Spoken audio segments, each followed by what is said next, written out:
On this channel, I'm a writer, and I've considered myself a writer first and foremost for a long time. However, I am also an animator, and I went to film school. I have a degree in it and everything. So CalArts was founded by Walt Disney back in, I think, the 1970s. And when I was about 12 years old, I watched Disney's The Little Mermaid, Beauty and the Beast, Aladdin, all of those great films, and I wanted to become an animator. So I wrote to the Disney Corporation. I said, I'm a 12-year-old, how do I become an animator? And they wrote back and said, here's a list of schools, and CalArts was at the top of the list. So I then spent the rest of my high school career dead set on that.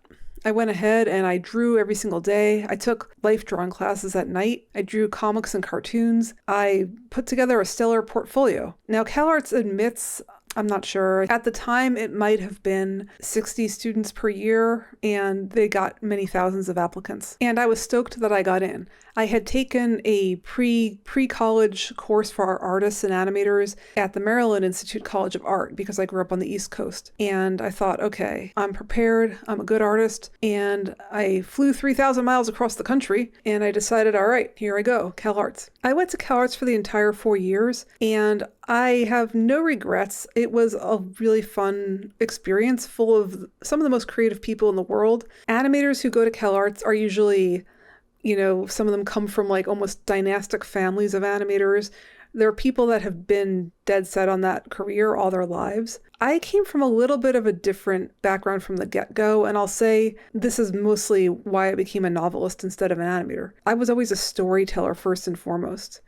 So in reality, like what had happened was when I was 12, I wrote a novel. I wrote several novels, and my mom sent one of them to Random House, and the editor there was not told that I was a child, and she sent a scathing rejection letter. I actually met with her in person, and she looked at me and she was like, oh, crap. And I was like, what's wrong? And she said, I think I'd better rewrite the rejection letter I sent you. Didn't realize you were a child. And at the time, I remember thinking, well, that's ridiculous. Like, I can take whatever, I can handle whatever she says. Well, it was scathing. It was bad. And so I guess I was around 13 and I was like, well, I obviously can't be a novelist. I'd better do my backup plan, which is animation, because it'll be much, much easier to become a feature film director as opposed to a best-selling novelist. I'm sure one of those is easier than the other. Okay, look. Neither one of them is an easy path, and in hindsight, as an adult, I can tell you that becoming a best-selling anything or a feature film director or any of that, there's no straightforward career ladder to that position, okay? There's no like step 1, meet the right person. Step 2, be really persistent. Step 3, be the most talented person in the universe. Step 4, profit or whatever. Like every path is different, and there is so much luck in every stage of that path.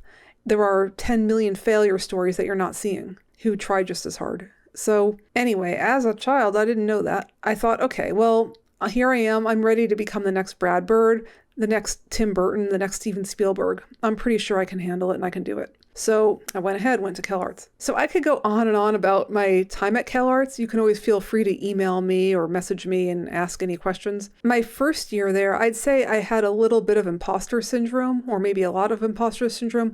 Part of the reason, in hindsight, I think, is because my portfolio was very strong with story and comics, but it wasn't the best with drawing. I've never been the best technical artist. This poster behind me, I drew those characters myself. That's about me at the height of my ability to illustrate and draw. I never got better than that. Now, there are very talented artists out there that are like full-on Michelangelo, Leonardo da Vinci level artists, and a lot of them end up at CalArts. So I remember I was a freshman and I was all proud of myself. I was like, I got all these scholarships at different schools. I'm like I was voted best artist in my high school, and I just know I'm gonna knock it out of the park. And then my roommate at CalArts was sitting there just drawing perfect Disney characters in any pose from memory. And I was staring at her and I was like, how are you doing that? And she's like, oh yeah, I've always been doing this. And we got to talking, and she had won all the scholarships that I hadn't gotten. Basically, like she went first place, I won second place. She went first place, I won second place. And I was like, oh, I might not be the best in this school after all. And that feeling kind of deepened and worsened as my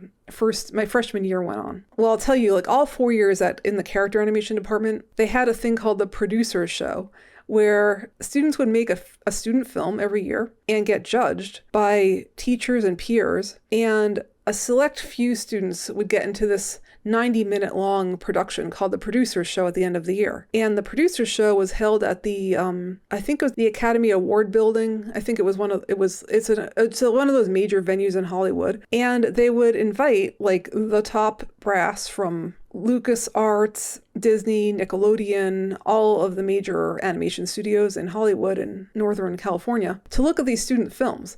And there were like legendary stories of students that got hired on the spot by Disney or whatever, and just on the strength of that film and that screening. So the big goal for every student every year at CalArts was to get into the Producer's Show. And I failed to get in my freshman and sophomore year. I wouldn't say I was devastated, but I was kind of just like, wow, I really might not have what it takes. I think in general, maybe there were only 10 or 20 freshmen that get into the Producer's Show every year. Like, it's not a large number out of the 60 students or whatever, but I still took it pretty hard because I obviously considered myself just amazing. So, well, as we do. So it might have been like my sophomore year, I was getting so worried that I just wasn't hacking it. I felt like I was middle to bottom of the class. And I kind of sat back and I was like, what do all these Producer's Show films have in common that knock it out of the park? The ones that get voted in and get screened. And after like standing back and analyzing them,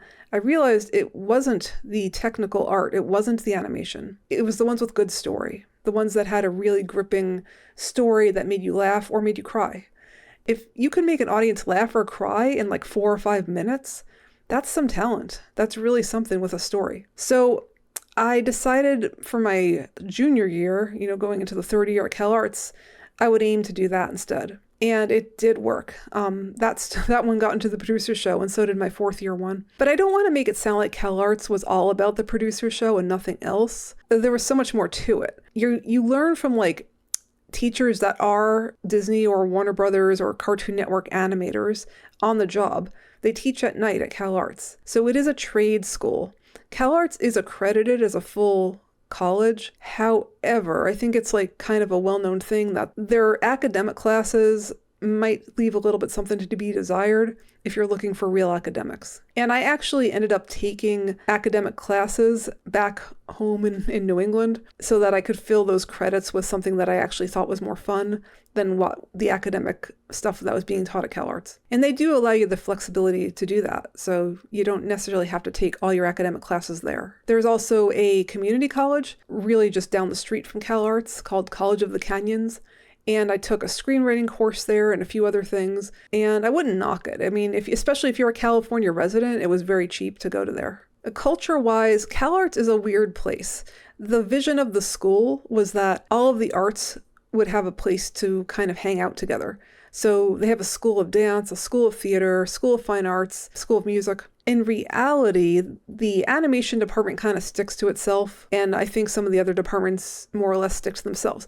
It's not to say CalArts is bad for any of those other departments. There are some very well-known actors that have come out of CalArts, and I believe same with musicians and so forth. Famously, Danny Elfman and Tim Burton met at CalArts and became friends there. And that's, going back a ways, but even in the years I went, there was a guy who ended up directing the film The Book of Life. I know one of my classmates who became a director at Disney. So yeah, it happens. And overall, I have nothing but good things to say about the animation department.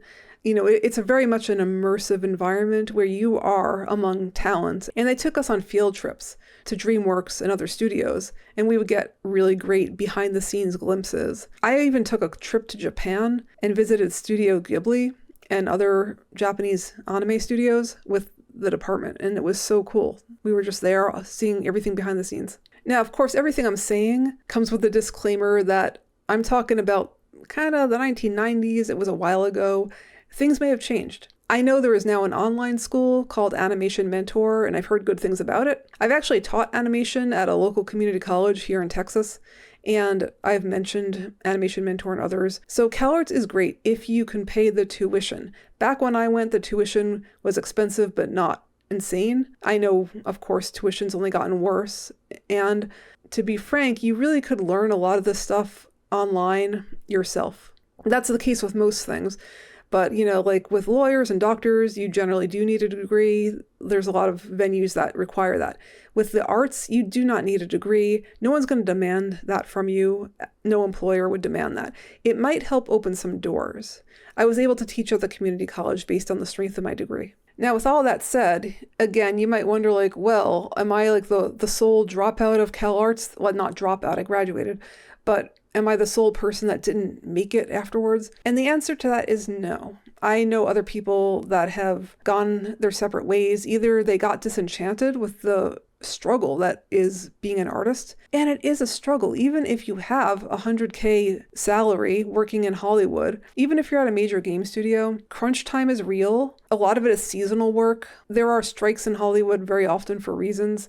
I mean, it's not an easy life, and I think anyone who presents it that way, you've got to wonder why they're presenting it that way. It's not a life for everyone. If you want to have like a family and kids and have a stable career with very reliable income, it's not always the best way to go to be an artist. However, of course, it's a wonderful thing if you are that creative. And I do know people that are very happy with that lifestyle. They are lifelong artists. They live and breathe it. They go to conferences. They speak at San Diego Comic-Con.